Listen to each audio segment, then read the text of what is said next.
আল্লাহর নবী বলেন, একজন ন্যায়পরায়ণ বাদশা সে যদি তার দায়িত্ব যথাযথভাবে পালন করে, তার দায়িত্ব পালনকালীন সময়ে কোন মানুষের প্রতি জুলুম না করে, কোন মানুষকে কষ্ট না দেয়, কোন মানুষকে সে যদি অন্যায়ভাবে কোন বিচারের আওতায় না আনে, অর্থাৎ কোন মানুষের প্রতি জুলুম করবে না, ওই রকম ন্যায়পরায়ণ বাদশা কাল কিয়ামতের ময়দানে আল্লাহর আরশের নিচে স্থান লাভ করবে। উচ্চ আওয়াজ বলুন সুবহানাল্লাহ। আয়ে নামে মুহাম্মদ সাল্লে আলা সুবহানাল্লাহ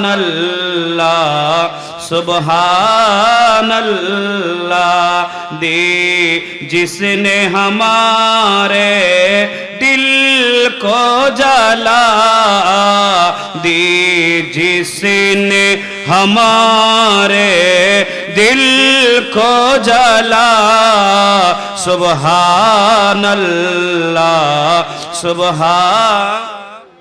सुबहानल्लाह सुबहानल्लाह।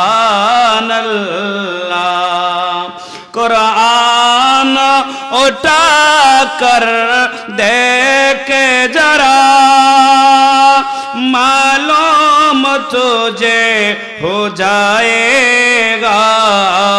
कुरान उठा कर देखे जरा, मालूम तुझे हो जाएगा। है कौल मोहम्मद कौल खुदा, है कौल मोहम्मद कौल खुदा, सुबहानल्लाह नल्लाह सुबहानल्लाह सुबहानल्लाह। है कौले खुदाए जीनो बशर, इन्ना आतैनाकल कौसर। है कौले खुदाए जीनो बशर, इन्ना आतैनाकल कौसर। रब ने जो दिया कसरत से दिया, रब ने जो दिया कसरत से दिया, सुबहानल्लाह सुबहान। ऐ नामे मोहम्मद सल्ले अला, ऐ नामे मोहम्मद सल्ले अला, सुबहानल्लाह सुबहानल्लाह सुबहानल्लाह সুবহানাল্লাহ।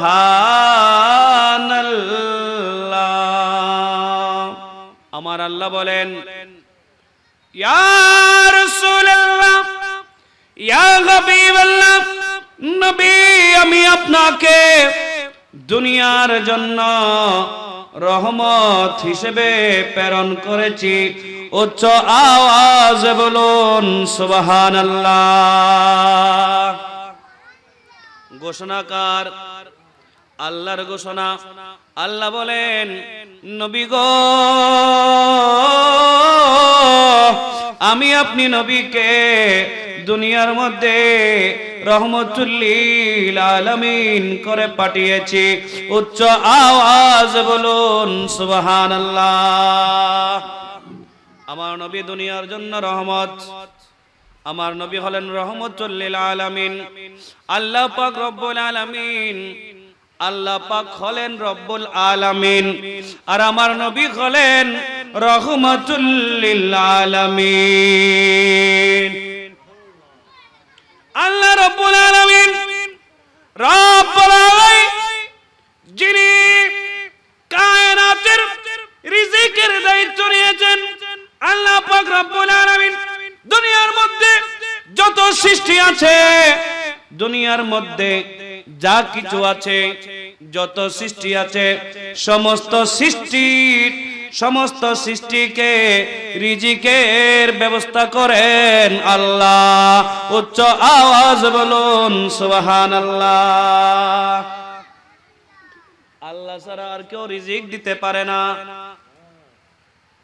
আল্লাহ ছাড়া আর কেউ রিজিক দিতে পারে না। বান্দা শুধু মাধ্যম হতে পারে, বান্দা শুধু মাধ্যম হতে পারে, কিন্তু রিজিকের মালিক হলেন, রিজিক দেনওয়ালা হলেন রাজ্জাক তথা আল্লাহ রব্বুল আলামিন। উচ্চ আওয়াজ বলুন সুবহানাল্লাহ। আল্লাহ পাক রব্বুল আলামিন যুগে যুগে অসংখ্য নবী রাসূল পাঠিয়েছেন। এদের মাধ্যমে, নবী রাসূলদের মাধ্যমে আল্লাহ পাক রব্বুল আলামিন তাওহীদ তথা আল্লাহর একত্ববাদ প্রচার করেছেন। উচ্চ আওয়াজ বলুন সুবহানাল্লাহ। নবী রাসূলকে আল্লাহ দুনিয়ার মধ্যে পাঠিয়েছেন একটা মহান দায়িত্ব দিয়ে। সেই দায়িত্ব হচ্ছে নবী রাসূলগণ দুনিয়াতে এসে আল্লাহর ওয়াহদানিয়ত প্রচার করেছেন, আল্লাহর একত্ববাদের ঘোষণা মানুষকে দিয়েছেন, মানুষকে আল্লাহর পথে, মানুষকে ইসলামের পথে, মানুষকে ঈমানের পথে, মানুষকে জান্নাতের পথে আহ্বান করার জন্য এরা দুনিয়াতে এসেছেন। চিৎকার করে বলুন সুবহান। সালাত চুনিয়া আলাইকুম।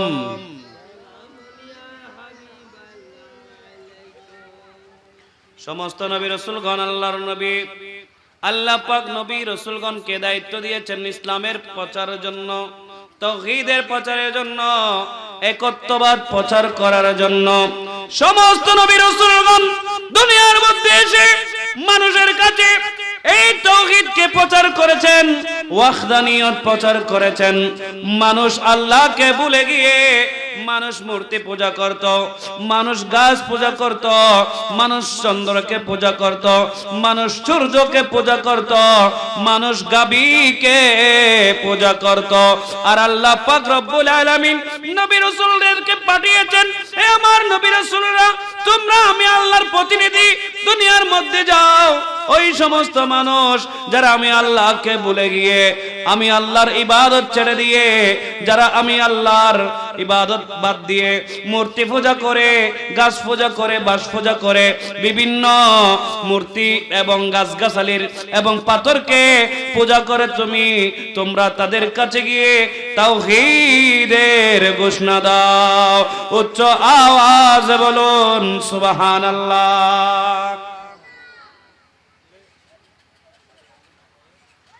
তোমরা তাদের কাছে ইসলামের তাওহীদের ঘোষণা দাও। নবী রাসূলগণ এসে আল্লাহর বান্দাদেরকে ইসলামের পথে আহ্বান করেছেন, কিন্তু আল্লাহর বান্দাগণ এত বেশি নাফরমানি করে। বর্তমান সময়েও আমার নবীর কারণে আমরা হয়তো আল্লাহর আযাব থেকে বেঁচে যাচ্ছি, আল্লাহর গজব থেকে বেঁচে যাচ্ছি। অন্যান্য নবীগণ আল্লাহর দরবারে দোয়া করতেন, এমনকি প্রতিটি নবী রাসূল, প্রত্যেকজন নবী রাসূল যারা উম্মতের কাছে আল্লাহর ওয়াহদানিয়তকে প্রচার করেছেন, প্রচার করার পরে ওই সমস্ত উম্মত নবীর আহ্বানে সাড়া না দিয়ে নবীর সাথে যারা অন্যায় আচরণ করেছে, নবীর অবাধ্য হয়েছে, ওই সমস্ত বান্দাদের জন্য আপন আপন নবীগণ আল্লাহর দরবারে দোয়া করেছেন, আল্লাহ আমার এই উম্মত আমার অবাধ্য হয়েছে, তুমি আল্লাহর ইবাদত করবে না, যাদেরকে আমি বারবার বুঝাচ্ছিলাম, তাদেরকে আমি ওয়াহদানিয়াতের আমি তাদেরকে ডাক দিলাম, তাদেরকে তুমি আল্লাহর পথে আমি আহ্বান করেছি, ঈমানের পথে আহ্বান করেছি, ইসলামের পথে আহ্বান করেছি। এরা তোমার ডাক শুনে না, তোমার কথা তারা মানবে না, তারা তুমি আল্লাহর ইবাদত করবে না। আল্লাহ তুমি তাদেরকে ধ্বংস করে দাও। উচ্চ আওয়াজ বলুন নাউযুবিল্লাহ। অন্যান্য নবীগণ এরা আল্লাহর দরবারে দোয়া করত, আল্লাহ আমি তোমার এই বান্দাদেরকে তোমার পথে, ইসলামের পথে, দ্বীনের পথে, ওয়াহদানিয়াতের পথে, ঈমানের পথে, জান্নাতের পথে আমি তাদেরকে আহ্বান করছি, কিন্তু তারা ইসলাম ধর্ম গ্রহণ করে না, ঈমানের পথে আসে না, ওয়াহদানিয়াতের পথকে তারা বাছাই করে নেয় না, তারা এটাকে প্রত্যাখ্যান করেছে।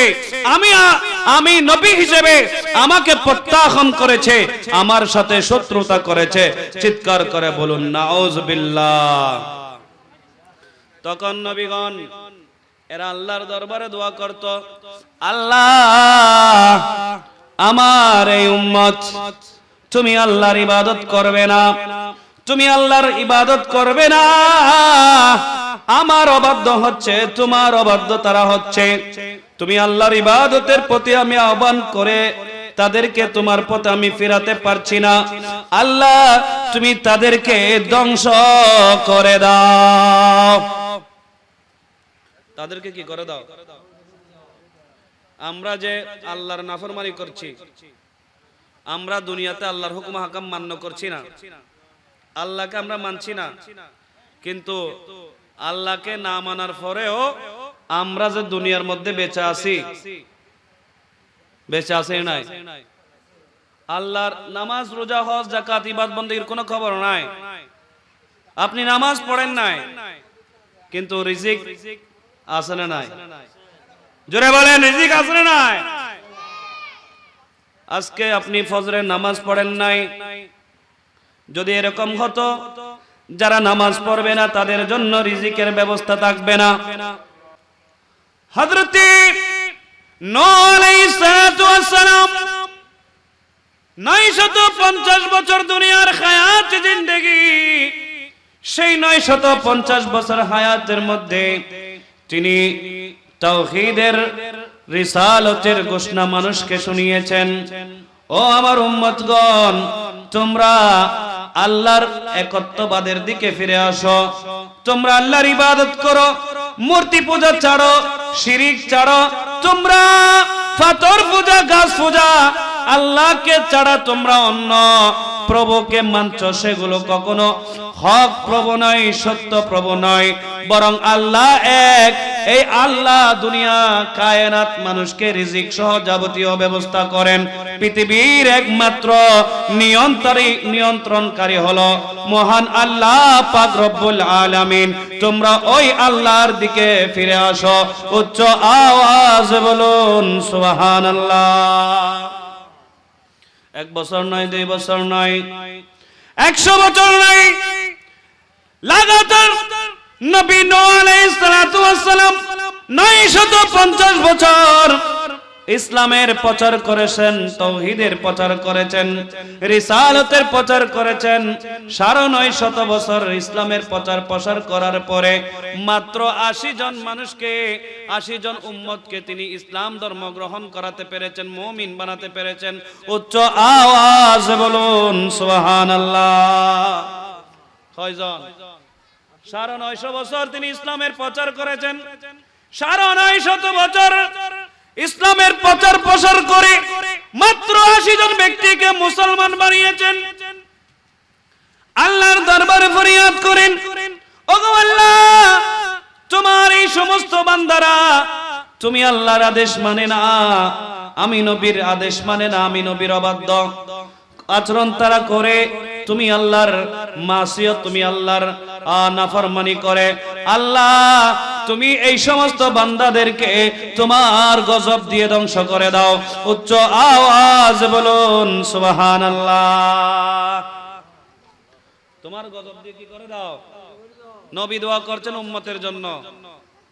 আল্লাহ বলেন আমার নূহ আলাইহিস সালাতু ওয়াস সালামের দোয়া আল্লাহ কবুল করেছেন। আল্লাহ বলেন যে নূহ আলাইহিস সালাতু ওয়াস সালাম, হে আমার নবী, তুমি একটি নৌকা তৈরি করো। নৌকা তৈরি করার পরে সেই নৌকার মধ্যে যারা হযরত নূহ আলাইহিস সালাতু ওয়াস সালামকে মেনেছেন তাদেরকে তিনি সেখানে আরোহণ করিয়েছেন এবং পৃথিবীর সমস্ত জোড়া জোড়া জিনিস ওখানে নিয়েছেন। বাকি সব কিছু আল্লাহ পাক তুফানের মাধ্যমে ধ্বংস করে দিয়েছেন। উচ্চ আওয়াজ বলুন নাউযুবিল্লাহ। আমি যে আয়াতে কারিমা তিলাওয়াত করেছি, আমার নবী না হলে দুনিয়া আমরা উম্মতে মুহাম্মদী কখন যে ধ্বংস হয়ে যেতাম। নবীজি সাল্লাল্লাহু তাআলা আলাইহি ওয়াসাল্লাম আছেন বিদায় আল্লাহ পাক রব্বুল আলামিন আমার নবীর খাতিরে দুনিয়ার মধ্যে আমরা যত নাফরমানি করছি এই নাফরমানির আযাব দুনিয়ার মধ্যে আল্লাহ আমাদেরকে দেবে না। উচ্চ আওয়াজ বলুন সুবহানাল্লাহ। অন্যান্য নবীগণ এদের উম্মতের জন্য আল্লাহর কাছে বদদুয়া করেছেন। এরা নাফরমানি করতো, আল্লাহর কাছে ফরিয়াদ করেছেন, আল্লাহ এরা তো তোমার আদেশ মানে না, তোমার সাথে এরা শিরক করে, তোমার ইবাদত করে না, আল্লাহ তুমি তাদেরকে ধ্বংস করে দাও। আল্লাহ সাথে সাথে আযাব গজব নাজিল করে তাদেরকে ধ্বংস করে দিতেন। চিৎকার করে বলুন সুবহান। কিন্তু আল্লাহ পাক রব্বুল আলামিন আমার নবী রাহমাতুল লিল আলামিন আল্লাহর দরবারে উম্মতের ধ্বংসের জন্য কখনো দোয়া করেন নাই। বড় উম্মত আল্লাহ নবীকে কষ্ট দিয়েছেন। তায়েফের ময়দানে আমার নবীজি ইসলাম প্রচার করার জন্য যখন গেলেন সেখানে আমার নবীকে রক্তাক্ত করেছেন। নবীর দন্দান মোবারক শহীদ হয়েছে। সেই অবস্থায় আল্লাহর নবী উম্মতদেরকে দোয়া করেন নাই, উম্মতের জন্য দোয়া করেছেন। আল্লাহ আমার এই সমস্ত উম্মত আমাকে বুঝে না, আমাকে না বুঝে তারা আমার প্রতি আল্লাহ তারা আক্রমণ করেছে, আমাকে তারা কষ্ট দিয়েছে। হয়তো এই উম্মত একদিন আমাকে বুঝবে, তারা মুমিন হবে, ইমানদার হবে। আল্লাহ তুমি তাদের জন্য হেদায়েতের রাস্তা খুলে দাও। আমার নবীজি হেদায়েতের জন্য দোয়া করেছেন, না হলে কখন যে আমরা ধ্বংস হয়ে যেতাম। আল্লাহর নবী রাহমাতুল লিল আলামিন দুনিয়ার মধ্যে আমাদের জন্য যেভাবে রাহমাতুল লিল আলামিন, কাল কিয়ামতের ময়দানে আল্লাহর নবী রাহমাতুল লিল আলামিন এমন এক আমাদের জন্য বড় একটা দয়া রহমত করবেন, সেটার মাধ্যমে আমরা জান্নাতে যেতে পারবো। চিৎকার করে বলুন সুবহান। কি দয়া করবেন? হাসরের কঠিন ময়দান, সেখানে কোন সন্তান তার বাবাকে চিনবে না, বাবা ছেলেকে চিনবে না, মাকে চিনবে না। সে কঠিন একটি সময়, সেই কঠিন সময়ের মধ্যে আল্লাহর নবী রাহমাতুল লিল আলামিন আমাদের জন্য শাফাতের জন্য আল্লাহর দরবারে দোয়া করবেন। উচ্চ আওয়াজ বলুন সুবহানাল্লাহ। সূরাতুল কাউসার কুরআনুল কারীমের সবচেয়ে ছোট সূরা। ওই সূরার ভেতরে আল্লাহ পাক রব্বুল আলামিন ঘোষণা করেন যে আল্লাহ বলেন ইন্না আ'তাইনাকাল কাউসার। নবী আমি আল্লাহ আপনি নবীকে কাউসার দান করেছি। উচ্চ আওয়াজ বলুন সুবহানাল্লাহ। আমি নবী আমি আল্লাহ আপনি নবীকে কাউসার দান করেছি। কি দান করেছি? কাউসার দান করেছি। এই কাউসার কি তাফসীরের মধ্যে দেখা যায় কাউসার হলো জান্নাতের একটি নদী। হুয়া নাখরুন ফিল জান্নাহ, জান্নাতের একটি নদীর নাম হলো কাউসার। আরেক ব্যাখ্যা আছে এটা হচ্ছে ওয়াহাদুহু ইউরাদ্দু উম্মাতাহু ইলাইহি। ওই হাউজে কাউসার, যে কাউসার আমরা জানি আমার নবীকে আল্লাহ দান করবেন, ওই হাউজে কাউসার। উচ্চ আওয়াজ বলুন সুবহানাল্লাহ। আল্লাহ পাক আমার নবীকে হাউজে কাউসার দান করেছেন। কাউসারের ব্যাখ্যায় আরেকটি কথা এসেছে, সেটা হলো কাউসার শব্দের অর্থ হচ্ছে ওয়া খায়রুল কাসীর। আল্লাহ পাক রব্বুল আলামিন আমার নবীকে সমস্ত নিয়ামত প্রভূত করলেন। আল্লাহর নবীকে আল্লাহ আল্লাহ দান করেছেন। আল্লাহ পাক রব্বুল আলামিন ওই প্রভূত কল্যাণগুলোকে মিনান নবুওয়াতি ওয়াস শাফাআ ওয়া নাহবিহা, আল্লাহর নবীকে আল্লাহ শাফাআত দান করেছেন, নবুওয়াত দান করেছেন। উচ্চ আওয়াজ বলুন সুবহানাল্লাহ।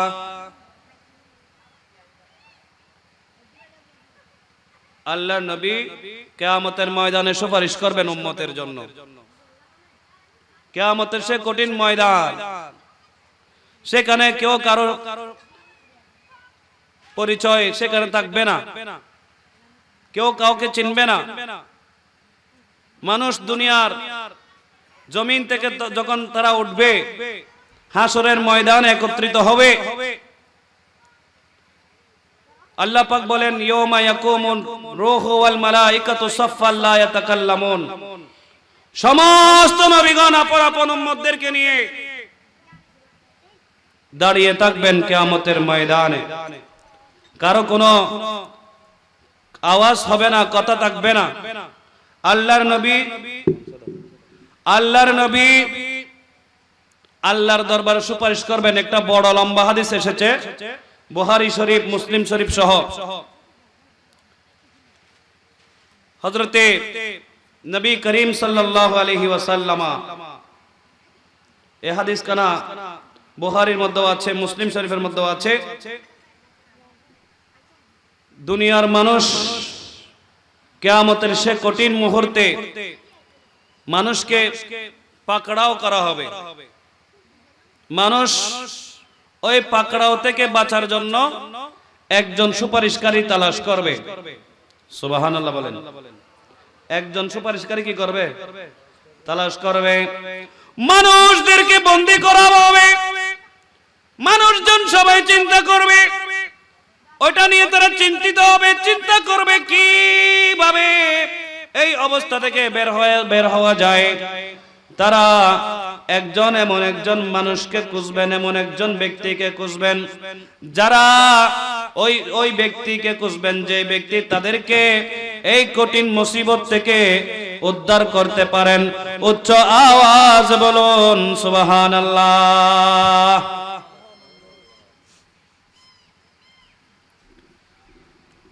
আমার নবীজি বলেন সমস্ত মানুষ সবাই এক হবে,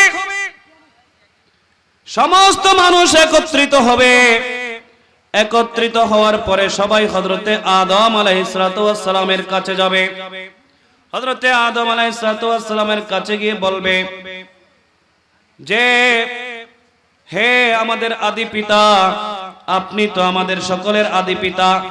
আল্লাহ পাক রব্বুল আলামিন আপনাকে নিজ হাত দিয়ে বানিয়েছেন। আপনি আমাদের জন্য আল্লাহর দরবারে সুপারিশ করুন। উচ্চ আওয়াজ বলুন সুবহানাল্লাহ।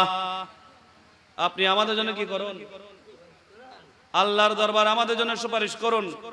আমরা যে কঠিন একটা অবস্থায় আছি, এখান থেকে যেন আল্লাহ পাক আমাদেরকে রক্ষা করেন, আমাদেরকে বাঁচান। চিৎকার করে বলুন সুবহান। আমরা সবাই হযরতে আদম আলাইহিস সালাতু ওয়াস সালামের কাছে যাব। আমরা আদম আলাইহিস সালাতু ওয়াস সালামকে গিয়ে বলবো হে আমাদের আদি পিতা, আপনি আমাদের আদি পিতা। আল্লাহ পাক আপনাকে নিজ হাতে বানিয়েছেন, সৃষ্টি করেছেন। আজকের এই কঠিন মুহূর্তে আপনি আমাদের জন্য আল্লাহর দরবারে সুপারিশ করুন। উচ্চ আওয়াজ বলুন সুবহানাল্লাহ। আপনি আমাদের জন্য কি করুন?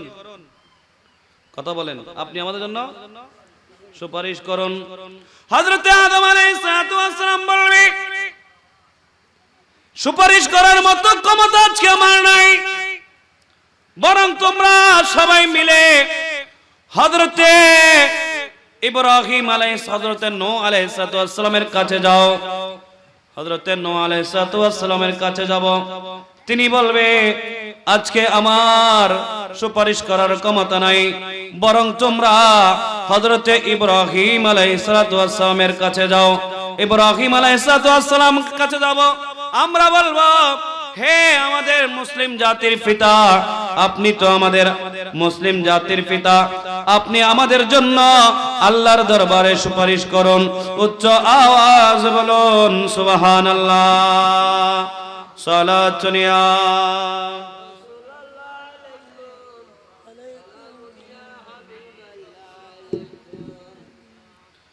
হযরতে ইব্রাহিম আলাইহিস সালামের কাছে যাব। ইব্রাহিম আলাইহিস সালাম বলবে, আজকে আমি সুপারিশ করার মতো ক্ষমতা আমার নাই, বরং তোমরা সবাই মিলে মূসা আলাইহিস সালামের কাছে যাও। আমরা সবাই মূসা আলাইহিস সালামের কাছে যাব। মূসা আলাইহিস সালামকে বলবো, আপনি তো একজন নবী ছিলেন, জলিলুল কদর একজন নবী এবং রাসূল ছিলেন, আপনি আল্লাহর সাথে নিয়মিত কথাবার্তা বলতেন, আপনি আমাদের জন্য আল্লাহর দরবারে সুপারিশ করুন। উচ্চ আওয়াজ বলুন সুবহানাল্লাহ। আমরা সবাই মূসা আলাইহিস সালামের কাছে যাব। মূসা আলাইহিস সালাম বলবে, আজকে সুপারিশ করার মতো ক্ষমতা আমার নাই, বরং তোমরা ঈসা আলাইহিস সালামের কাছে যাও। হযরত ঈসা আলাইহিস সালামের কাছে যাব। ঈসা আলাইহিস সালাম বলবে, আজকে আমিও তোমাদের জন্য সুপারিশ করতে পারবো না, বরং তোমরা এমন একজন ব্যক্তির কাছে যাও যিনি তোমাদেরকে সুপারিশ করতে পারবেন। উচ্চ আওয়াজ বলুন সুবহানাল্লাহ।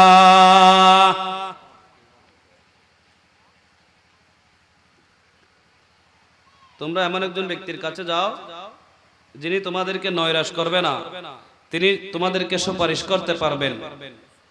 ওই রকম একজন ব্যক্তির কাছে যাও, তিনি আমাদেরকে দেখিয়ে দেবেন। নবীজি, নবী মুহাম্মদ রাসূলুল্লাহ সাল্লাল্লাহু তাআলা আলাইহি ওয়াসাল্লামের কাছে যাওয়ার জন্য বলবে। আমরা সকলে মিলে আল্লাহর নবী রাহমাতুল লিল আলামিনের কাছে যাব। আমরা বলবো, ইয়া রাসূলুল্লাহ, ইয়া হাবিবাল্লাহ, আজকের এই কঠিন ময়দানে আপনি আমাদের জন্য আল্লাহর দরবারে সুপারিশ করুন। উচ্চ আওয়াজ বলুন সুবহানাল্লাহ। আপনি আমাদের জন্য সুপারিশ করুন, এই কথা আমরা বলবো। তখন আল্লাহর নবী বলবেন, হ্যাঁ, আমি এই কাজের জন্যই আজকে আমি তোমাদের জন্য সুপারিশ করব। তখন আমার নবী আল্লাহর দরবারে সিজদায় পড়বেন। সিজদায় পড়ার পরে আল্লাহর দরবারে উম্মতের জন্য কান্না করবেন। আল্লাহ পাক রব্বুল আলামিন আমার নবীকে বলবেন, ইরফা রাসাকা ইয়া মুহাম্মদ, হে মুহাম্মদ সাল্লাল্লাহু আলাইহি ওয়াসাল্লাম, আপনি আপনার মাথা মুবারক উত্তোলন করুন। আপনি ইশফা তুশফা, আপনি আমি আল্লাহর কাছে সুপারিশ করুন, আমি আল্লাহ আপনার সুপারিশ গ্রহণ করব। উচ্চ আওয়াজ বলুন সুবহানাল্লাহ। আমার নবীজি সাল্লাল্লাহু আলাইহি ওয়াসাল্লাম আল্লাহর দরবারে সুপারিশ করবেন। সুপারিশের মাধ্যমে উম্মতগণ কাল কিয়ামতের সে কঠিন ময়দানে আল্লাহ পাক রব্বুল আলামিনের সে পাকড়াও হতে বাঁচতে পারবেন। চিৎকার করে বলুন সুবহান। নবীজি দুনিয়ার মধ্যে আমাদের জন্য যেমন রহমত, কিয়ামতের ময়দানও আল্লাহর নবী একজন উম্মত যারা বিপদের মধ্যে পড়বে, জাহান্নামে থাকবে, তাদেরকে বের করে জান্নাতের মধ্যে দিয়ে দেবেন। বলুন না সুবহানাল্লাহ। আমার নবীজির এক সাহাবী আমার নবীকে বলেন, আমার নবীজি বলেন, কিয়ামতের ময়দানে আমি নবী তোমাদের জন্য সুপারিশ করব। আমি নবী কিয়ামতের ময়দানে তোমাদের জন্য সুপারিশ করব। এই কথা বলতেই একজন সাহাবী দাঁড়িয়ে গেলেন, ইয়া রাসূলুল্লাহ, ইয়া হাবিবাল্লাহ, সেই কিয়ামতের কঠিন ময়দান, সেখানে লক্ষ লক্ষ কোটি কোটি উম্মত থাকবে, সমস্ত নবীগণ উম্মত সহ থাকবেন, অনেক উম্মত থাকবে। সেই কঠিন মুহূর্তে আপনি নবীকে আমরা কোথায় খুঁজব? উচ্চ আওয়াজ বলুন সুবহানাল্লাহ। সালাত নিয়া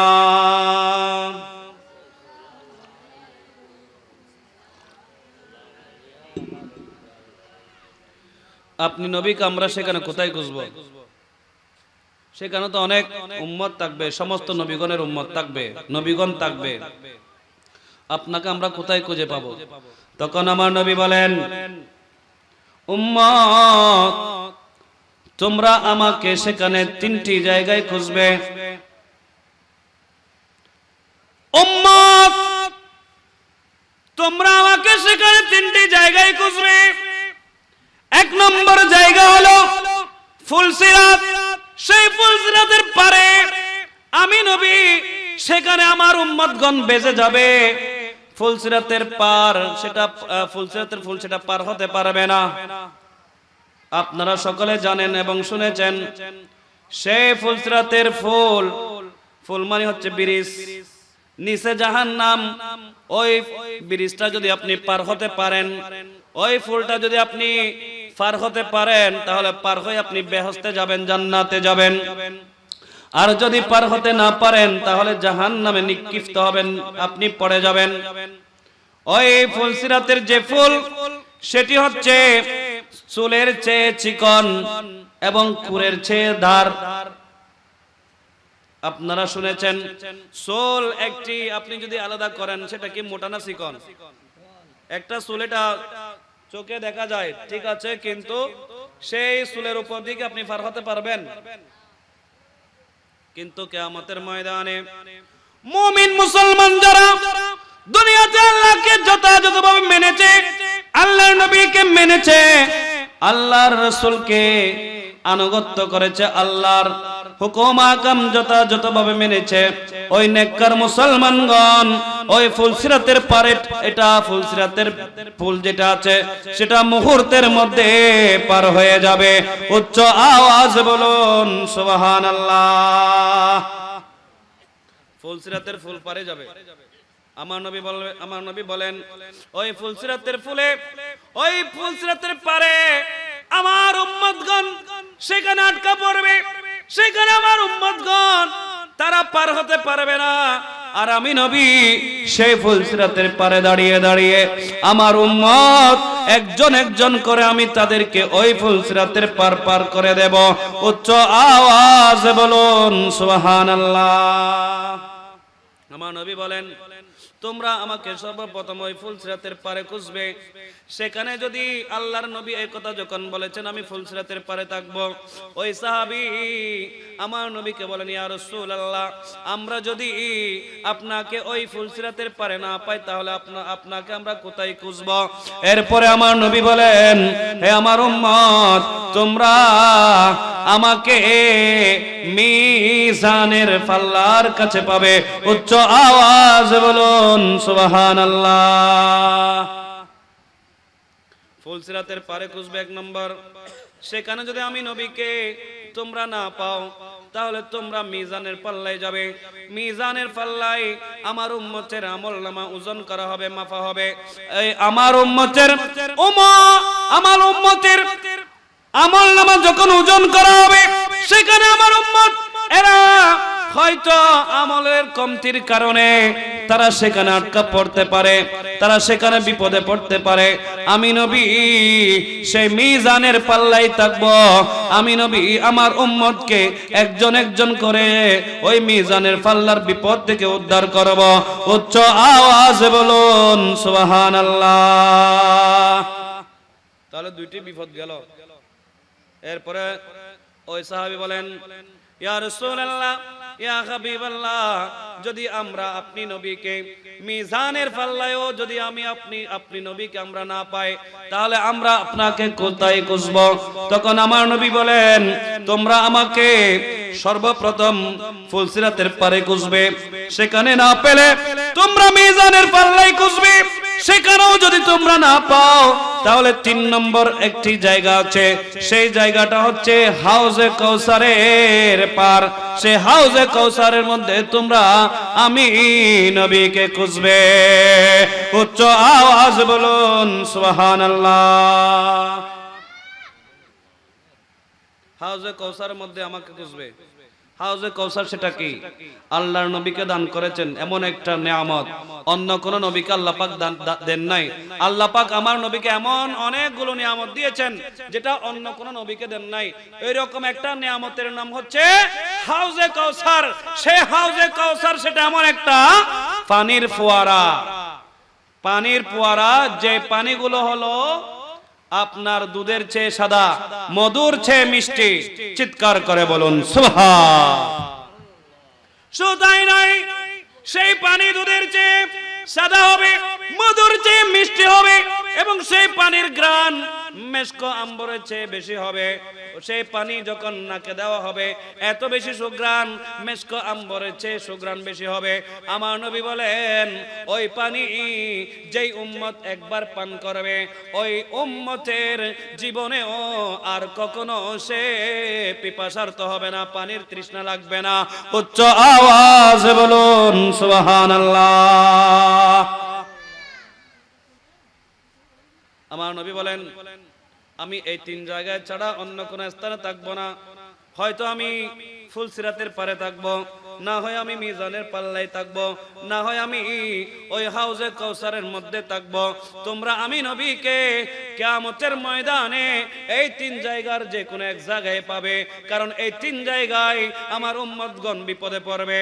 আর আমি প্রত্যেক ওই 3 জায়গার মধ্যে যারা যারা বিপদে পড়বে, আর আমি ওই 3 জায়গায় আমার উম্মতকে আমি সহযোগিতা করব, আমি আমার উম্মতের বিপদ থেকে তাদেরকে উদ্ধার করব।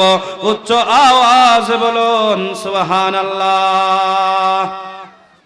বলছিলাম, সেই কঠিন মুহূর্তে, কিয়ামতের কঠিন মুহূর্তে আমরা বাঁচতে চাই কি চাই না? কিয়ামতের কঠিন ময়দান, সেটা কি এত সহজে আল্লাহ পাক কি আমাদেরকে ছেড়ে দেবেন? আমরা দুনিয়াতে এমন ভাবে চলতেছি, মনে হচ্ছে কিয়ামত হবে না। দুনিয়া এটা আমাদের শেষ, একমাত্র শুরু এবং শেষ। আমাদের চিন্তা ভাবনা, আমাদের কাজকর্ম এটা মনে হয়, ঠিক না বেঠিক? নামাজ পড়েন না, রোজা রাখেন না, হজ করেন না, যাকাত দেন না, ভালো কাজ একটাও আমরা করি না। যত রকমের অপরাধের কাজ আছে, সমস্ত অপরাধের কাজ আমরা করি। তাহলে আমরা কি আল্লাহর হুকুম মান্য করছি নাকি আল্লাহর অবাধ্য? আল্লাহর অবাধ্য হচ্ছে, আমরা আল্লাহর হুকুম মান্য করছি না।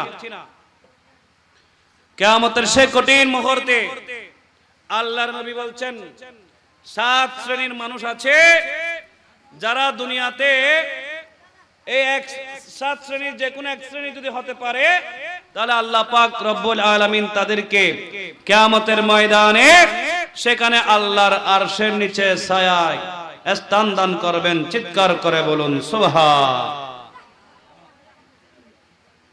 কিয়ামতের কঠিন ময়দানে যখন সবাই আনফসি করবে, নিজে কিভাবে বাঁচবে, নিজের বাবা ছেলেকে দেখবে না, ছেলের দিকে তাকাবে না, ছেলে বাবার দিকে তাকাবে না, মা ছেলের দিকে তাকাবে না, সবাই বলবে আমি কিভাবে বাঁচবো সেটা আগে চিন্তা করি। ইয়া নফসি বলবে। সেই কঠিন মুহূর্তে আল্লাহর নবী বলেন, 7 শ্রেণীর মানুষ এমন আছে, যদি দুনিয়ার মধ্যে তোমরা 7 শ্রেণীর যে কোনো এক শ্রেণীর হতে পারো, তাহলে আল্লাহ পাক রব্বুল আলামিন কিয়ামতের সেই কঠিন ময়দানে আল্লাহর আরশের নিচে স্থান দান করবে। উচ্চ আওয়াজ বলুন সুবহানাল্লাহ। এই হাদিসটাও বুখারী মুসলিম শরীফের হাদিস। আল্লাহর নবী বলেন, আন আবি হুরায়রা قال قال رسول الله صلى الله عليه وسلم سبعة يظلهم الله في ظله يوم لا ظل إلا ظله। কিয়ামতের কঠিন ময়দানে, হাসরের সেই কঠিন ময়দানে সবাই যখন ইয়া নফসি করবে, গামের সাগরে সবাই যখন হাবুডুবু খাবে, সবাই কিভাবে বাঁচবে সে চিন্তাই থাকবে। সে কঠিন ময়দানে আল্লাহর নবী বলেন, 7 শ্রেণীর মানুষ দুনিয়ার মধ্যে যদি সে তাদের জীবন যাপন যদি সুন্দরভাবে তারা যদি পরিচালনা করতে পারে, তাহলে আল্লাহর নবী বলেন, ওই 7 শ্রেণীর মানুষ তারা কিয়ামতের কঠিন ময়দানে আল্লাহর আরশের নিচে স্থান পাবে। উচ্চ আওয়াজ বলুন সুবহানাল্লাহ। 7 শ্রেণীর মানুষ 7 রকমের মানুষ, এরা কাল কিয়ামতের সে কঠিন ময়দানে যখন সবাই ইয়ানফসি করবে, যখন সবাই নিজের জন্য দৌড়াদৌড়ি করবে, সে কঠিন ময়দানে আল্লাহর নবী বলছেন 7 শ্রেণীর যে কোনো এক শ্রেণীর মানুষ যদি তোমরা হতে পারো, তাহলে সেই কঠিন মুহূর্তে, সেই কঠিন হাসরের ময়দানে আল্লাহ পাক রব্বুল আলামিন তোমাদেরকে আল্লাহর আরশের নিচে স্থান দান করবেন। বলুন না সুবহানাল্লাহ। 7 শ্রেণীর মানুষের মধ্যে 1 নম্বর হলো ইমামুন আদিলুন, ন্যায়পরায়ণ শাসক। দুনিয়ার মধ্যে আল্লাহ পাক রব্বুল আলামিন অনেক মানুষ যাদেরকে আল্লাহ ক্ষমতা দিয়েছেন, আল্লাহ শাসনভার দান করেছেন, দুনিয়ার মানুষকে পরিচালনা করার দায়িত্ব দিয়েছেন। শাসক হিসেবে তারা দুনিয়ার মানুষকে পরিচালনা করে, তারা মানুষকে ক্ষমতা প্রয়োগ করে, মানুষকে পরিচালনা করে, শাসনভার নিয়ে দায়িত্ব পালন করে। আল্লাহর নবী বলেন, একজন ন্যায়পরায়ণ বাদশা সে যদি তার দায়িত্ব যথাযথভাবে পালন করে, তার দায়িত্ব পালনকালীন সময়ে কোন মানুষের প্রতি জুলুম না করে, কোন মানুষকে কষ্ট না দেয়, কোন মানুষকে সে যদি অন্যায়ভাবে কোন বিচারের আওতায় না আনে, অর্থাৎ কোন মানুষের প্রতি জুলুম করবে না, ওই রকম ন্যায়পরায়ণ বাদশা কাল কিয়ামতের ময়দানে আল্লাহর আরশের নিচে স্থান লাভ করবে। উচ্চ আওয়াজ বলুন সুবহানাল্লাহ। আমাদের দেশে বিচারক আছে না নাই? বলেন। মেম্বার আসেনি? মেম্বার আছে, চেয়ারম্যান আছে, মাতাব্বর আছে, বিচারক আছে, মানুষের বিচার করে। সমাজের নেতা আছে, সমাজকে পরিচালনা করে।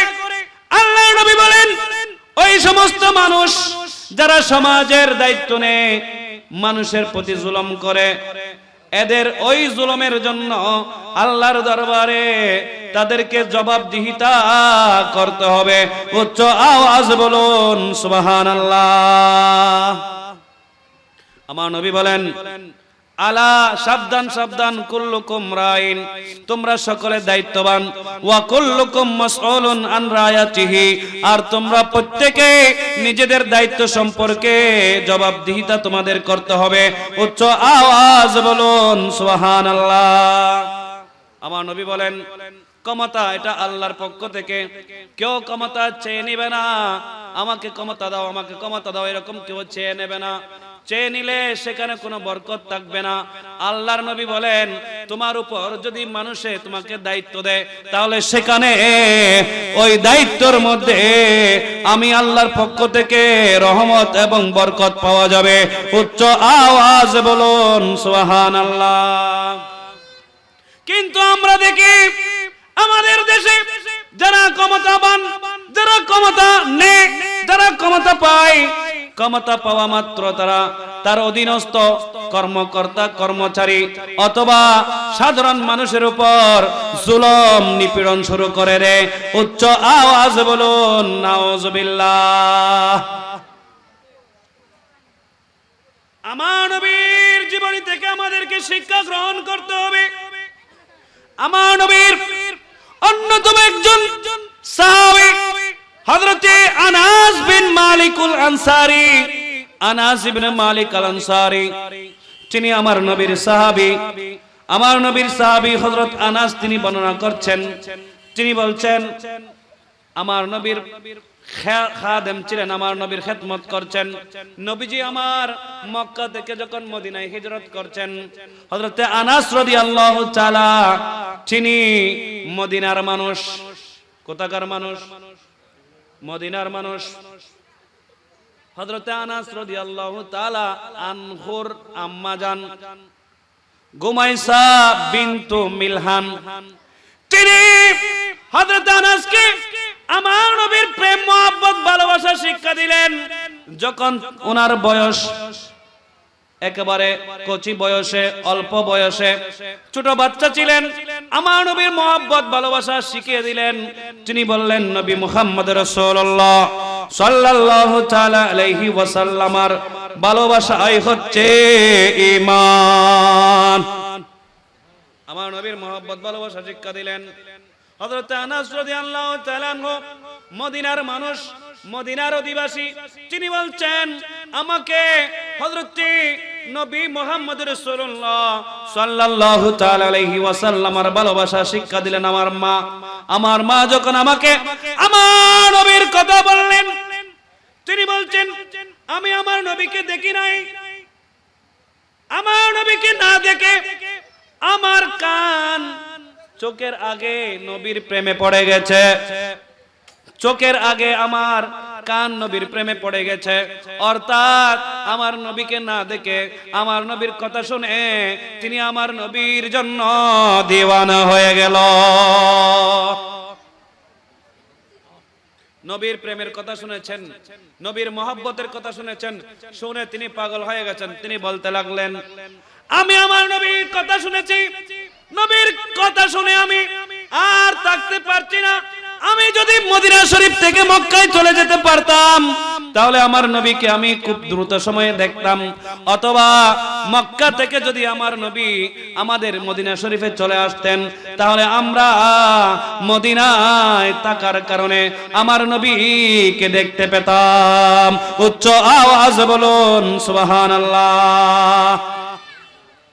হযরত আনাস বলতে লাগলেন আমি নবীর কথা শুনেছি, এখন আমি আর আমার মন মদিনা শরীফে নাই, আমি চাই দ্রুত আমার নবীর কাছে চলে যাওয়ার জন্য মক্কা শরীফ, অথবা নবী যদি মক্কা শরীফ থেকে আমাদের কাছে চলে আসতেন তাহলে আমার নবীকে আমরা দেখে আমাদের কলিজাকে ঠান্ডা করতাম।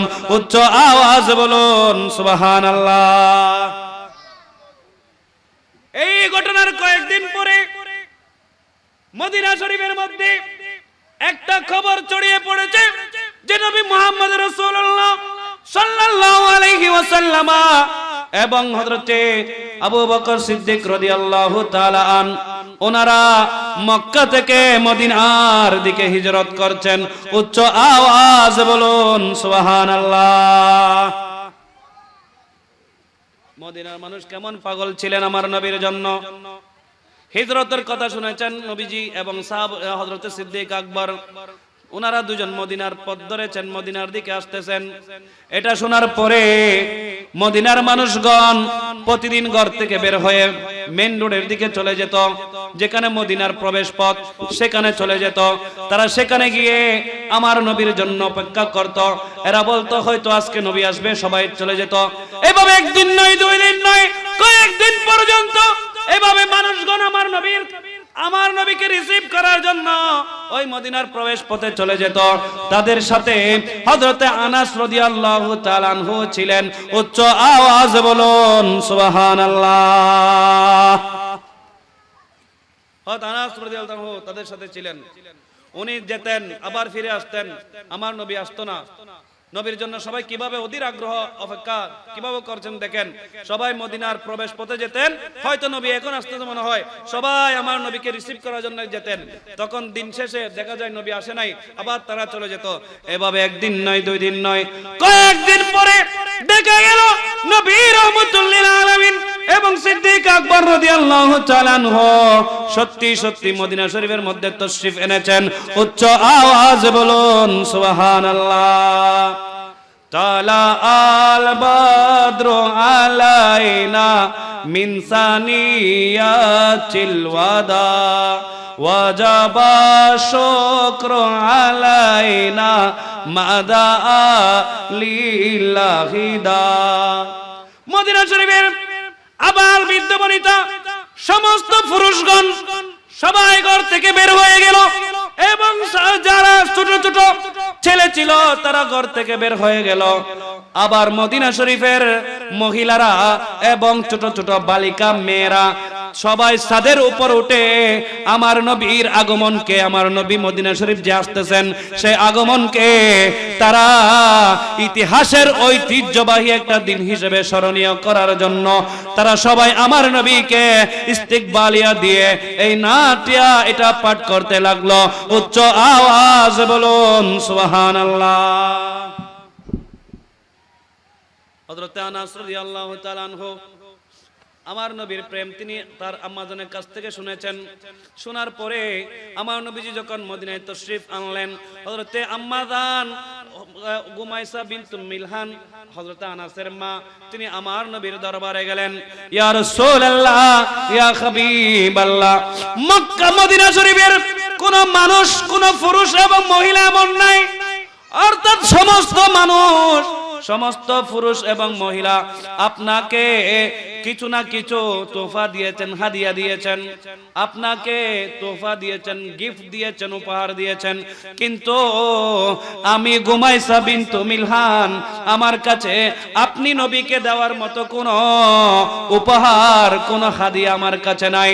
আমার এই ছেলে বাদ দিয়ে, এই ছেলে ছাড়া আমার অন্য কোন সম্পদ নাই। উচ্চ আওয়াজে বলুন সুবহানাল্লাহ। সালাতুন ইয়া রাসূলুল্লাহ আলাইকুম। মুরব্বিওয়ালা কাসাম মুসলিম। সালাতুন ইয়া রাসূলুল্লাহ আলাইকুম, সালামুন ইয়া হাবিব। হযরতে আনাস রাদিয়াল্লাহু তাআলা আনহুর মা গুমাইসা বিনতু মিলহান তিনি বলেন, আমার কাছে আপনি নবীকে দেওয়ার মতো কোন গিফট, কোন উপহার, আমার কাছে কোন হাদিয়া নাই। আমার এই ছেলে আছে, এই ছেলেকে আমি আপনি নবীকে হাদিয়া দিয়ে দিলাম। নিজের ছেলেকে নবীর কাছে হাদিয়া দিচ্ছেন, আপনারা হলে দিবেন? নিজের ছেলেকে নবীর কাছে হাদিয়া দিচ্ছেন।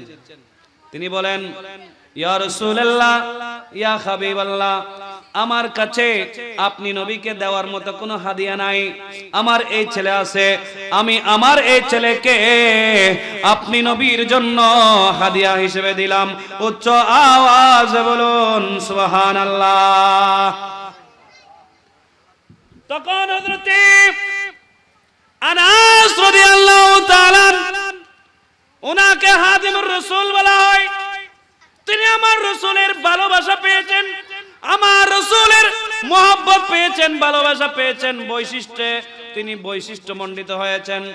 নবীর কাছ থেকে হাদিস গ্রহণ করেছেন, নবীর আচরণ তিনি নিজের জীবনে প্রভাবান্বিত করতে পেরেছেন। হযরত আনাস রাদিয়াল্লাহু তাআলা আনহু তিনি বলছেন, এ আমার নবীর উম্মত, তোমরা একটু ভালো করে শোনো, ভালো করে শোনো। আমি আনাস আমার নবীর 10 বছর খেদমত করেছি, অর্থাৎ আমি নবীর খাদেম হিসেবে নবীর কাছে সব সময় থাকতাম। নবী যতদিন ইন্তেকাল করে নাই, ইন্তেকালের আগ পর্যন্ত আমি আমার নবীর খেদমত করেছি। হিসাব করে দেখা গেল নবীজি সাল্লাল্লাহু তাআলা আলাইহি ওয়াসাল্লাম মদিনায় তাশরিফ আনার পরে হযরত আনাস রাদিয়াল্লাহু তাআলা আনহুকে ওনার আম্মা জান আমার নবীর খাদেম হিসেবে তাকে দিয়ে দিলেন। এরপরে হযরত আনাস বলেন, আমি আমার নবীর খেদমত করেছি, আমার নবীর খেদমত করে করে আমি 10টি বছর নবীর খেদমত করেছি। 10 বছরের মাথায় আমার নবী দুনিয়া থেকে পর্দা করেছেন। উচ্চ আওয়াজে বলুন সুবহানাল্লাহ। কয় বছর খেদমত করেছেন? 10 বছর। বলেন কয় বছর? 10 বছর খেদমত করেছেন। হযরত আনাস বলেন, দুনিয়ার মানুষ তোমরা আমার নবী কেমন নেতা ছিলেন, নেতৃত্ব কিভাবে দিতে হয় শুনো। আমার নবীর কাছ থেকে তোমরা শিক্ষা গ্রহণ করো। এখন তো আমাদের সমাজে নেতৃত্ব পাওয়ার 1 মাসের মাথায় তার চরিত্র পাল্টে যায়। নেতা হওয়ার আগে তার সুন্দর চরিত্র থাকে, মানুষকে কাছে আনে, মানুষকে ডাকে, মানুষ সবাইকে ডেকে বলে আমাকে তোমরা নেতা বানাও, আমি তোমাদের সাথে সুন্দর আচরণ করব, তোমাদের কারো প্রতি আমি জুলুম করব না, তোমাদেরকে আমি তোমাদের হক দিয়ে দেব, এরকম বলে। কিন্তু নেতা যখন হয়ে যায়, সে যখন নেতৃত্ব পায়, নেতৃত্ব পাওয়ার পরে সে তার আগের কথা ভুলে যায়, মানুষকে জুলুম করে, মানুষকে নির্যাতন করে। উচ্চ আওয়াজ বলুন নাউজুবিল্লাহ। আছে না নাই? সমাজের বাস্তব চিত্র এটা হচ্ছে কি হচ্ছে না? সমাজের নেতা, আজকে যারা নেতা সমাজের নেতৃত্ব দান করতেছে, নেতৃত্ব নিয়ে বাহাদুরি করতেছে, এদের নেতৃত্বের জবাব দিতে হবে কি হবে না? শুধু দিতে হবে তা নয়, আল্লাহ পাক রব্বুল আলামিন কড়াগন্ডায় হিসাব নেবে। আল্লাহ দুনিয়ার মধ্যে কয়েকটি বিষয়ে মানুষকে আখিরাতে হিসাব নেবে। সেখানে এক নম্বর হলো, কয়েকটি হলো, আল্লাহ বলবে আমি তোমাকে একটি সুন্দর হায়াত দিয়েছি। দুনিয়ার মধ্যে আমাদের সকলকে হায়াত দিয়েছেন, ঠিক না বেটে? কারো 40, কারো 50, কারো 60 বছর এভাবে হায়াত দিয়েছেন। কিয়ামতের ময়দান আল্লাহ জিজ্ঞাসা করবেন, বান্দা আমি তো তোমাকে 50 বছর হায়াত দিয়েছি, এই হায়াত তুমি কিভাবে ব্যয় করেছো, অতিবাহিত করেছো? উচ্চ আওয়াজ বলুন সুবহানাল্লাহ। সালাতুন ইয়া রাসূলুল্লাহ আলাইকুম, সালামুন ইয়া হাবিবাল্লাহ আলাইকুম, মনসে গোয়ামা শরহ ওয়াসফে জনাব, আফতাবাস সালাতুন ইয়া রাসূলুল্লাহ আলাইকুম। দিন রাত কাঁদি শুধু নবীকে পেতে, মোদের জন্য কাঁদেন নবী ওই মদিনাতে, মোদের জন্য কাঁদেন নবী। জোরে, দিন রাত কাঁদি শুধু, দিন রাত কাঁদি শুধু নবীকে পেতে, মোদের জন্য কাঁদেন নবী ওই মদিনাতে, মোদের জন্য। আমি যাব কবরেতে, কেউ তো যাবে না, 2-3 দিন কাদার পরে মনে রাখবে না, ঠিক না ভাই? ঠিক। দুনিয়ার মধ্যে যতদিন আছেন আপনি, ততদিন আপনাকে চিনবে। আজকে যদি আপনি দুনিয়ার সফর শেষ করেন, কালকে আপনার ছেলে আপনাকে ভুলে যাবে। সেজন্য বাবারা, মুরব্বীরা আমার, আমি বলতে চাই, দুনিয়ার মধ্যে যতটুকু আপনি আছেন, হায়াতে জিন্দেগি আপনার যতটুকু, ওই হায়াতে জিন্দেগি আপনি আপনারটা একেবারে সুন্দর করে এমন ভাবে দুনিয়া থেকে যাবেন, যেন দুনিয়া থেকে যাওয়ার পরে আপনার কবরটা আপনার জন্য জান্নাতের বাগান হয়ে যায়। উচ্চ আওয়াজ বলুন সুবহানাল্লাহ। আমি যাব কবরেতে, কেউ তো যাবে না, 2-3 দিন কাদার পরে মনে রাখবে না, 2-3 দিন কাদার পরে মনে রাখবে না। উম্মতের দিওয়ানা নবী আছেন কাঁদিতে, উম্মতের দিওয়ানা নবী আছেন কাঁদিতে, মোদের জন্য কাঁদেন নবী ওই মদিনাতে, মোদের জন্য কাঁদেন নবী ওই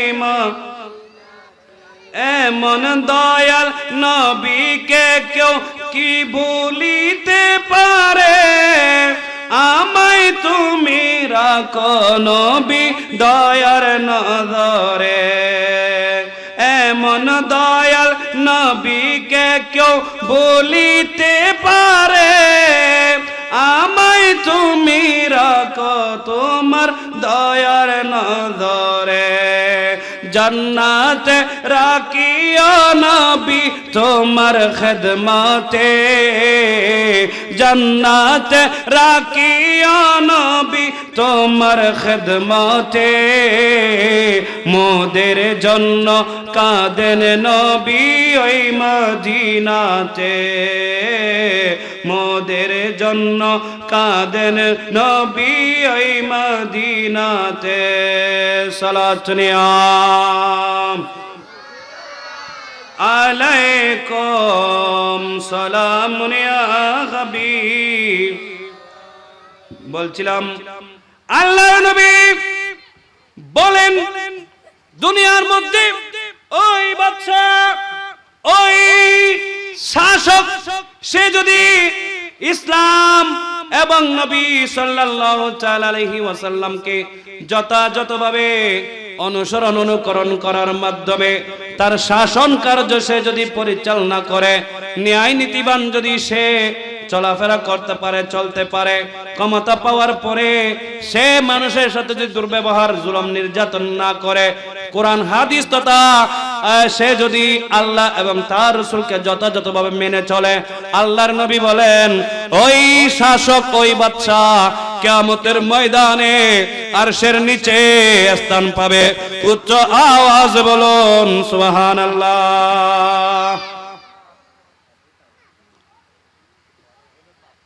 তাহলে এক নম্বর হলো ওই বাদশা যে ন্যায়পরায়ণ বাদশা সে কাল কিয়ামতের ময়দানে আরশের নিচে স্থান পাবে, ছায়া পাবে। চিৎকার করে বলুন সুবহান। এজন্য দুনিয়ায় যারা ক্ষমতা পাবে এদের মনে রাখতে হবে দুনিয়া এটা 2 দিনের জন্য, ঠিক না বেঠিক? ওয়ামা খাতুদ দুনিয়া ইল্লা মাতাউল গুরুর ওয়ামা খায়াতুদ দুনিয়া ইল্লা লাহবুন ওয়া লাইবুন। দুনিয়া এটা খেল তামাশা মাত্র। দুনিয়াতে আল্লাহ পাক আপনাকে কেন পাঠিয়েছেন? সংসার করবেন, চাকরি বাকরি করবেন, আপনি ইনকাম করবেন, খাবেন, এর জন্য নয়।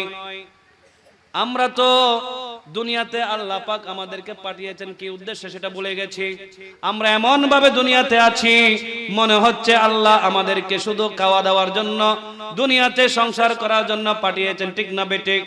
নয় নয়, আল্লাহ বলেন ওয়ামা খালাকতুল জিন্না ওয়াল ইনসা ইল্লা লিয়াবুদুন। আমার বান্দা আমি দুনিয়াতে অনেক সৃষ্টিকে সৃষ্টি করেছি, জিন জাতি আর মানুষ জাতি, এই দুইটি জাতিকে আমি আল্লাহ সৃষ্টি করেছি। তারা 2 জাতি মিলে আমি আল্লাহর ইবাদত করবে। উচ্চ আওয়াজ বলুন সুবহানাল্লাহ। মানুষকে সৃষ্টি করেছেন আল্লাহর ইবাদতের জন্য।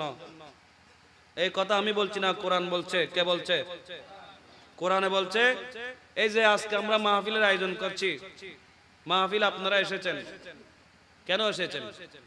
এখানে আপনাদের জন্য নসিহত এর ব্যবস্থা, ওয়াজের ব্যবস্থা, নসিহত করা হচ্ছে, ওয়াজ করা হচ্ছে। ওয়াজের সব কিছুর মূল হলো, সাবস্টেন্স হলো আপনি আল্লাহর ইবাদত করবেন, সাথে আমার নবীর ইতাআত করবেন। বলুন না সুবহানাল্লাহ। অন্যান্য নবীগণ দেখেন এরা ইসলামের দাওয়াত দিয়েছেন। নূহ আলাইহিস সালাম একটু আগে বলেছিলাম আমি 950 বছর হায়াতে জিন্দেগীর মধ্যে মাত্র 80 জন উম্মতকে মুসলমান বানাতে পেরেছেন। এরা আন্না পের আল্লাহর দরবারে বদদুয়া করছেন, আল্লাহ তোমার এই বান্দারা কত বড় নাফরমান, তারা তোমার নিয়ামত খাচ্ছে, তারা আমি তাদেরকে ইসলামের দাওয়াত দিচ্ছি, ওয়াহদানিয়তের দাওয়াত দিচ্ছি, এরা মুসলমান হচ্ছে না, আল্লাহ তুমি এদেরকে ধ্বংস করে দাও। চিৎকার করে বলুন সুবহান। তো আল্লাহর গজব তাদের উপর আসতো। কাউকে আল্লাহ পাক তুফানের মেরে ফেলেছেন, তুফান দিয়ে ধ্বংস করে দিয়েছেন, আর কাউকে দুনিয়াকে উল্টি দিয়ে ধ্বংস করে দিয়েছেন। এভাবে এক একজন উম্মতকে এক একটা গজব দিয়ে আল্লাহ পাক তাদেরকে ধ্বংস করে দিয়েছেন। আর আমার নবীর উম্মত এরা দুনিয়াতে যত অপরাধ করুক না কেন, আল্লাহর নবী আল্লাহর দরবারে দোয়া করেছেন, আল্লাহ আমার উম্মত দুনিয়ার মধ্যে যত অপরাধ করুক, যত নাফরমানি করুক, আল্লাহ তুমি আমার উম্মতকে দুনিয়ার মধ্যে শাস্তি দেবে না, আমার উম্মতকে শাস্তি যদি দিতে হয় আপনি কিয়ামতের ময়দানে দিবেন। চিৎকার করে বলুন সুবহান। আমার নবীর কারণে আল্লাহ বলছেন ওয়ামা কান আল্লাহু লিওয়াযিবা, আপনি নবী আছেন দুনিয়াতে, সেজন্য আল্লাহর শান এটা নয় যে আল্লাহ আপনার নবীর আপনার উম্মতদেরকে দুনিয়াতে কি দেবেন, শাস্তি দেবে, এটা আল্লাহর শান নয়। সুবহানাল্লাহ বলেন না। আমার নবীর দোয়া না হয় আমরা যে নাফরমানি করছি কত আগে যে আমরা ধ্বংস হয়ে যেতাম। ওই আউস বিন উনুকের কথা বলছিলাম, 3500 বছর তিনি হায়াত পেয়েছেন। কয় হাজার বছর? আমি বলতে চাচ্ছি এটাই, আমরা হায়াত পাই কম, ঠিক না বেঠিক? এক সময় নবীদের উম্মতগণ এরা 500 বছর, 600 বছর, 700 বছর, 1000 বছর পর্যন্ত হায়াত পেতেন। ওই আউস বিন উনক তিনি 3500 বছর হায়াত পেয়েছেন, অনেক লম্বা ছিলেন। সমুদ্র যখন নামতেন তখন তার চুলগিরার নিচে পানি হতো। সাগর থেকে পায়ে একটা মাছ ধরতেন, সেই মাছকে হাত দিয়ে উপরের দিকে রাখতেন, সেটা সূর্যের তাপে সিদ্ধ হয়ে যেত, সেটা খেতেন। বলুন না সুবহানাল্লাহ। কত বড় লম্বা দেখেন। পানি হতো যে চুলগিরার নিচে, পা দিয়ে এরকম করে একটা মাছ ধরতেন, সেই মাছটা হাতে নিয়ে মাছটা উপরের দিকে ধরতেন, সূর্যের তাপে সেই মাছটা সিদ্ধ হয়ে যেত, সেটা খেতেন। কত বড় লম্বা মানুষ ছিলেন, এবং 3500 বছর তিনি হায়াতে জিন্দেগি ছিলেন। সেও মারা গেছে। সেও কি মারা যেতে হবে? বলেন না মারা যেতে। আপনি আমি আমরা থাকতে পারবো? কার হায়াত কতক্ষণ, কার হায়াত কিরকম সেটা আমরা জানি না, তবে আমরা জানি হায়াত কার কতটুকু আমরা জানি না, কে কতদিন বাঁচবে সেটা আমরা জানি না, কিন্তু আমরা এটা জানি একদিন না একদিন আমাদেরকে দুনিয়ার সফর শেষ করে চলে যেতে। তো যাওয়ার জন্য প্রস্তুতি দরকার আছে না নাই? কিরকম প্রস্তুতি?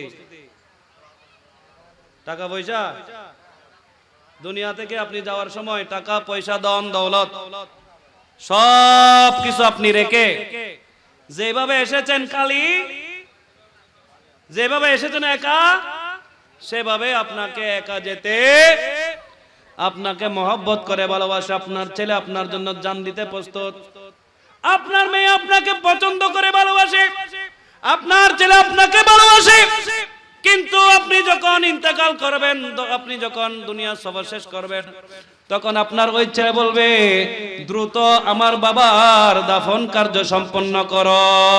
উচ্চ আওয়াজ বলুন সুবহানাল্লাহ। ঠিক না বেটি? এরা বলবে যে তাড়াতাড়ি আমার বাবাকে দাফন করে ফেলো। আর যদি আপনি দুনিয়ার মধ্যে সম্পত্তি রেখে যান, ব্যাংক ব্যালেন্স রেখে যান, টাকা পয়সা জায়গা জমি রেখে যান, তাহলে আপনার ছেলেরা আপনাকে এটা বলবে না আমার বাবাকে তাড়াতাড়ি দাফন করে, এটা বলবে না, বরং বলবে যে আমার বাবাকে আমাদের সম্পদ বন্টন হওয়ার আগ পর্যন্ত দাফন করা যাবে না, রেখে দাও। আমাদের সম্পদ আমরা 5 ভাই আছি, 5 ভাই বরাবর সমান সমান আমরা ভাগ করে নেব, এরপরে আমার বাবাকে দাফন করবা, এর আগে দাফন করা যাবে না। উচ্চ আওয়াজ বলুন নাউজুবিল্লাহ। ঠিক না বেটি? অহরহ ঘটনা পত্রিকায় আমরা দেখতেছি, পেপার পত্রিকা আমরা দেখতেছি, বাবার সম্পদ বন্টন করার জন্য ছেলেরা মারামারি লেগেছে, একেবারে মাথা ফাটাফাটি মারামারি। এলাকার প্রভাবশালী যারা বিচারক, এদের সবাইকে ডাকা হয়েছে, সবাই এসে বিচারে বসছে, বিচারও মানতেছে না, না সম্পদ যতক্ষণ বন্টন না হয় ততক্ষণ দাফন করতে দেওয়া হবে। আপনার সম্পদ, যে সম্পদ তিলে তিলে আপনি জমিয়েছেন, যে সম্পদ আপনি, যে বাড়ি আপনি নির্মাণ করেছেন, যে টাকা আপনি জমিয়েছেন, সেই টাকা সেই বাড়ির জন্য আপনাকে লাশ বলছে, আপনার লাশ দাফন করছে বিলম্বে, আপনাকে দাফন করছে না। আপনি দুনিয়া থেকে চলে যাচ্ছেন, আপনার সাথে কেউ যাবে না, আপনার সম্পদও যাবে না, বরং আপনার সম্পদ আপনার জন্য কাল হয়ে দাঁড়িয়েছে। উচ্চ আওয়াজ বলুন নাউজুবিল্লাহ। ঠিক না বেটি? সম্পদ কি রাহি যাবেন তো কেন করিবেন? লই যাবেন কই মারে খবর মধ্যে লই যাবেন কই ফেরেশতারা হইবেন দে। দুনিয়া তো নাইবের সময় কিছু আইন না পারি, 1 লাখ কোটি আইন নি ধরো গুণ ল, আর একখানা তোমরা একখানা সাবা সাবি নগজ্জু এ হতা হলি ফেরেশতা মানিব না, ফেরেশতা মানবে না। দুনিয়ার সম্পদ আল্লাহ কোরআনুল কারীমের একটি আয়াতে বলছেন, আল্লাহ বলেন দুনিয়ার মধ্যে যত সম্পদ আছে, এই সম্পদ তো আছেই, এই সম্পদের সাথে দ্বিগুণ করে আরো যদি 1 গুণ পরিমাণ দ্বিগুণ করে সম্পদ যদি কিয়ামতের ময়দানে তুমি যদি আল্লাহর আযাব থেকে, গজব থেকে, জবাবদিহিতা থেকে বাঁচার জন্য দাও, তাহলে সেই সম্পদ কোনো কাজে আসবে না। উচ্চ আওয়াজ বলুন সুবহানাল্লাহ। আপনার সম্পদ হবে আপনার ঈমান, আপনার সম্পদ হবে আপনার আমল। ঈমান আমল যদি আপনি পরিপূর্ণ করে দুনিয়া থেকে যেতে পারেন, তাহলে দেখবেন কিয়ামতের ময়দানে, যে হাসরের ময়দানে কঠিন একটা অবস্থা, সেই কঠিন অবস্থার মধ্যেও আপনি নিরাপদে থাকবেন। উচ্চ আওয়াজে বলুন সুবহানাল্লাহ। হযরত আনাসের কথা বলছিলাম, তিনি আমার নবীকে এত বেশি ভালোবেসেছেন। ওনার আম্মা জানের কাছ থেকে যখন হযরত আনাস রাদিয়াল্লাহু তাআলা আমার নবীর প্রেম ভালোবাসা তিনি শিক্ষা নিলেন, শিক্ষা গ্রহণ করলেন, হযরত আনাস তিনি বলছেন, আমি হয়তো মদিনা শরীফ থেকে মক্কায় চলে যাব, অথবা নবী মক্কা থেকে মদিনায় চলে আসবে, না হয় আমি আমার নবীকে না দেখে থাকতে পারবো না। উচ্চ আওয়াজে বলুন সুবহানাল্লাহ।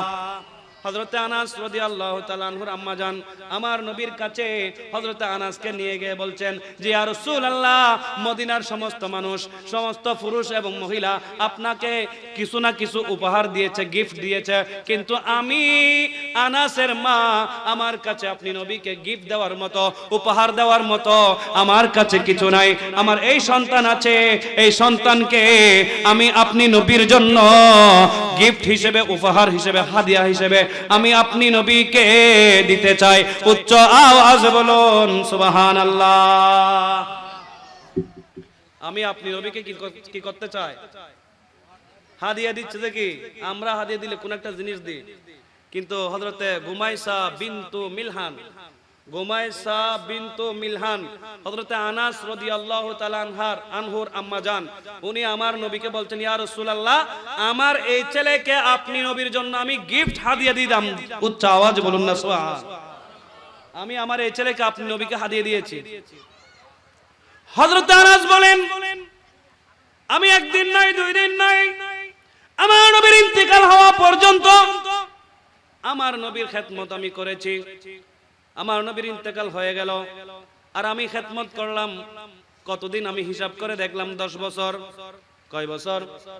10 বছর আমি আমার নবীর খেদমত করলাম।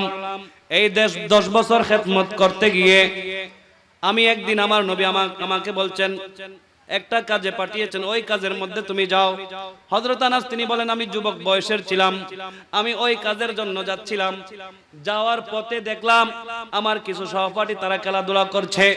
আমি ওই কাজে না গিয়ে আমার ওই সহপাঠী যারা খেলাধুলা করছে তাদের সাথে খেলাধুলায় বসে গেলাম। উচ্চ আওয়াজ বলুন সুবহানাল্লাহ। আমাকে একটা কাজে পাঠিয়েছে, আমি সেই কাজ না গিয়ে আমার বন্ধুরা, আমার সহপাঠীরা যারা যেখানে খেলাধুলা করছে, আমি তাদের সাথে খেলাধুলার মধ্যে বসে গেলাম। একটু পরে আমি তো খেলাধুলার মধ্যে ব্যস্ত, একটু পরে দেখলাম কে যেন এসে আমার পেছনে আমার কাপড় ধরলেন, আমার কাপড়ে বাবা ধরলেন। তখন আমি পিছনের দিকে ফেরাতে, পিছনের দিকে যখন ফিরলাম তখন দেখলাম অন্য কেউ নয়, নবীজি আমার কাপড় ধরেছে। আমার নবী চলে এসেছেন, আমার নবী আমার কাপড় ধরেছেন। তখন আমি বললাম, আমার নবী আমাকে জিজ্ঞাসা করলেন, আমার নবী আমাকে ধরে। আমি যখন আমার নবীর দিকে ফিরলাম, আমার নবীর মুখোমুখি যখন হলাম, তখন আমার নবী মুস্কি হেসে দিলেন। আমার নবী যখন মুস্কি হাসলেন, আমি বললাম যে ইয়া রাসূলুল্লাহ, আমাকে মাফ করুন। হযরতে আনাস রাদিয়াল্লাহু তাআলা আনহু তিনি বলছেন, আমি আমার নবীর 10 বছর খেদমত করেছি। কয় বছর? 10 বছর খেদমত করেছি। 10 বছরে নবীজি সাল্লাল্লাহু আলাইহি ওয়াসাল্লাম আমাকে বলেন যে তুমি এই কাজ কেন করেছো, ধমক দিয়ে বলেন তুমি এই কাজ কেন করেছো, তোমাকে আমি এই কাজ করতে বলেছি, এরকম করে ধমক দিয়ে কখনো কথা বলে নাই। হযরত আনাস বলছেন 10 বছরের মধ্যে নবীজি আমাকে কখনো বলে নাই তুমি কেন এই কাজ করলা, এই কথা বলে নাই যে তুমি কেন এটা করলে না। অর্থাৎ আমার নবী 10টা বছর, হযরত আনাস আমার নবী 10টা বছর খেদমত করেছে। এই 10 বছরে তিনি নবীর কোন কাজে কোন কথাই কষ্ট পায় নাই। বলুন না সুবহানাল্লাহ।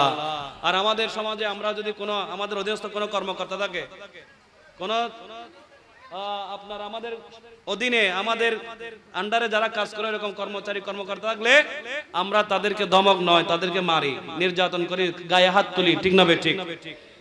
তো ইমাম হতে হলে, নেতা হতে হলে সেভাবে হতে হবে। তা আল্লাহ নবী বলছেন 7 শ্রেণীর মানুষ যারা আল্লাহর আরশের নিচে স্থান পাবে, তার মধ্যে একজন হচ্ছেন ইমামুন আদিলুন, একজন যে প্রথম নম্বর আল্লাহর নবী যার কথা বলেছেন তিনি হচ্ছেন ন্যায়পরায়ণ শাসক। চিৎকার করে বলুন সুবহান। এরপরে দ্বিতীয় নম্বর হচ্ছে ওয়াসাবুন নাসাফি ইবাদাতিল্লাহ। এইটাই বলবো, এটার ব্যাখ্যা করে আমি শেষ করছি। এখন আমরা মনে করি, আমাদের সমাজে আমরা মনে করি আমার বয়স এখন 30 বছর, আমি তো আরো 30 বছর বাঁচবো, আরো 40 বছর আমি হায়াত পাবো। যেমনটি সে জানে তার হায়াত কতটুকু, ঠিক না বেঠিক? আমি একটু আগে বলেছি আমাদের হায়াত, কার হায়াত কতটুকু, কত বছর কয়দিন সেটা আমরা জানি না, কিন্তু আমরা একটা কথা জানি, আমাদেরকে অবশ্যই মরতে হবে, আমাদেরকে ইন্তেকাল করতে হবে, দুনিয়া সফর এটা শেষ করতে হবে, ঠিক না বেঠিক? কারণ এটা আমরা দেখেছি যুগে যুগে। ওই যে আউস বিন উনুকের কথা বলেছিলাম, 3,500 বছর হায়াত পাওয়ার পরেও সে দুনিয়া থেকে বিদায় নিয়েছে, দুনিয়া সফর শেষ করেছে। তাহলে বোঝা যায় হায়াত এটা আপনাকে যতদিন দুনিয়ার জন্য আপনাকে বরাদ্দ দেওয়া হয়েছে ততদিন পর আপনি দুনিয়াতে চলে যাবেন। তা আমরা যারা মনে করছি, আমাদের অনেক ব্যক্তিরা আমরা মনে করি যে আমরা দুনিয়াতে নির্দিষ্ট একটা হায়াত পাবো, আমাদের মাত্র 30 বছর 40 বছর, আমরা আরো 30 বছর পরে যখন আমরা বুড়ো হয়ে যাব, দাড়ি যখন সাদা হয়ে যাবে, যখন আমরা হাঁটতে পারবো না, যখন আমরা ইবাদত করার শক্তি থাকবে না, তখন আমরা মসজিদে ঢুকবো, আল্লাহর ইবাদত বন্দেগী করব। চিৎকার করে বলুন না নাউজুবিল্লাহ। কিন্তু আল্লাহর নবী বলেন ওই ব্যক্তি কাল কিয়ামতের ময়দানে আল্লাহর আরশের নিচে ছায়ায় স্থান পাবে, যে ব্যক্তি, যে যুবক ওয়াসাবুন নাসাফি ইবাদাতিল্লাহ, যে যুবক তার যৌবনকাল আল্লাহর ইবাদতের মধ্যে কাটিয়েছেন। উচ্চ আওয়াজ বলুন সুবহানাল্লাহ। যুবক ভাইদের জন্য এটা মেসেজ। তুমি যে মনে করছো তুমি 50 বছর বয়স হলে, 60 বছর বয়স হলে তুমি আল্লাহর ইবাদত বন্দেগী করবা, যখন তোমার শক্তি থাকবে না, যখন তোমার সামর্থ্য থাকবে না, যখন তোমার রোগ হয়ে যাবে, ইবাদত বন্দেগী করতে পারবে না, তখন তুমি চিন্তা করছো সেই বয়সে তুমি ইবাদত করবে। অথচ আল্লাহর নবী বলেন ওই যুবক, যেই যুবক বয়সে সে আল্লাহর ইবাদত বন্দেগী করবে, আল্লাহ পাক রব্বুল আলামিন সেই যুবককে আল্লাহর আরশের ছায়ায় স্থান দান করবেন। চিৎকার করে বলুন সুবহান। আমাদের যুবকদেরকে এই অভ্যাসটা পরিবর্তন করতে হবে। এখন তো মোবাইল ফোন আমাদেরকে শেষ করে দিয়েছে, আমাদের যুব সমাজরা মোবাইল নিয়ে আসক্ত হয়ে গেছে, মোবাইল নিয়ে ব্যস্ত। তারা মুরব্বীদেরকে মানে না, তারা নামাজ কালাম তো দূরের কথা, কোন মুরব্বী বড় জন যারা আছে তাদেরকে সম্মান করে না, শ্রদ্ধা করে না, তাদেরকে যথাযথভাবে সম্মান করার মতো করে না। তারা এমন ভাবে আচরণ করে মনে হচ্ছে গোটা সমাজ, গোটা কায়নাত তার। চিৎকার করে বলুন না নাউজুবিল্লাহ। যাই হোক, আমি আর দীর্ঘ আলোচনা করছি না, আপনারা দোয়া করবেন আল্লাহ পাক রব্বুল আলামিন যেন আমাদের দ্বীন, মাযহাব, মিল্লাত ইসলামকে এই দুনিয়ায় কিয়ামত পর্যন্ত ঠিকিয়ে রাখেন। সুন্নি উলামায়ে কেরামের হায়াতে যেন আল্লাহ পাক বরকত দান করেন, তাদেরকে যেন আরো বেশি দ্বীন, মাযহাব, মিল্লাতের খেদমত করার তৌফিক দান করেন। সকলে বলুন আমিন। ওয়া আখিরু দাওয়ানা আনিল হামদুলিল্লাহি রাব্বিল আলামিন।